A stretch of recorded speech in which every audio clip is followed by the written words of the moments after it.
What's really good, people? It's your boy Rashad, back again with another video. So I've literally just finished watching Godzilla, King of the Monsters. So we're going to go through and talk about it, my overall thoughts, no spoilers. So if you haven't seen it, I'm not going to spoil it for you. And it's going to be difficult to speak about how I actually feel about this movie without spoiling it, but we're going to do it anyway.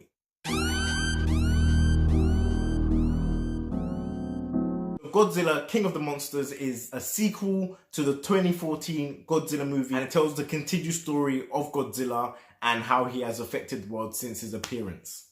As you've seen from the trailer, other titans from the franchise make an appearance. So you see King Ghidorah, Rodan and Mothra in their CGI glory. And for the most part, they did the monsters well. I know there was a lot of complaints from the 2014 movie because you didn't get to see Godzilla that much. You get to see a lot of him in this movie, which isn't really the problem.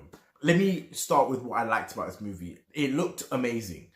The CGI budget was clearly used well, and the monsters themselves, the titans, Godzilla and his enemies, they did look amazing. The devastation that they caused around the world and to buildings and cities, it was just breathtaking to see sometimes. There are some fights and stuff that happen very dark or in like stormy weather or rainy weather, which makes it very difficult to see. But for the most part, I enjoyed the fights. I enjoyed the fights between the monsters. Millie Bobby Brown as well was my favorite character. She acted her heart out, and it kind of makes me sad that she was doing this kind of role when it could have really gone to anybody else. But you could tell that she put her heart into this, and it really showed. So she was my favorite character out of everybody. Everybody else was pretty much bland, paper thin, and didn't really impress me too much. And that's really all I liked about this movie.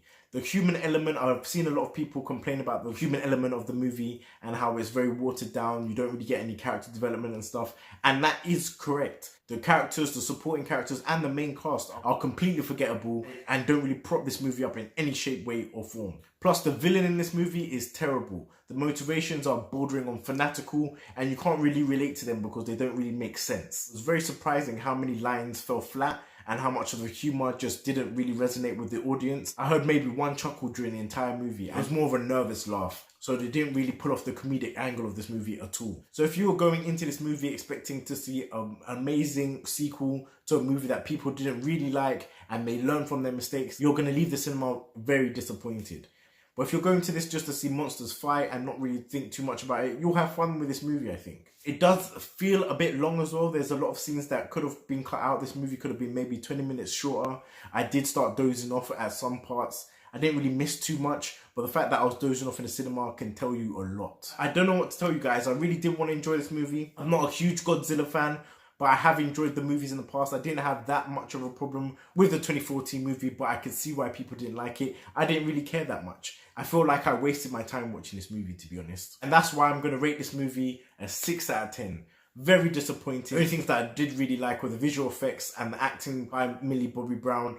Other than that, it's very mediocre. Plus, there's a lot of inconsistencies and a lot of plot holes and plot conveniences in this movie, which really took me out. I was confused for a large majority of this movie as to what was going on and why it was happening. Anyways, guys, those are my thoughts on Godzilla, short and sweet. If you see the movie, let me know what you thought of it down in the comments below. Smash the like button if you enjoyed this review. Turn those post notifications on. Subscribe if you're new to my channel. And as usual, I'll see you in the next one. Peace. Taylor about the fucking flex.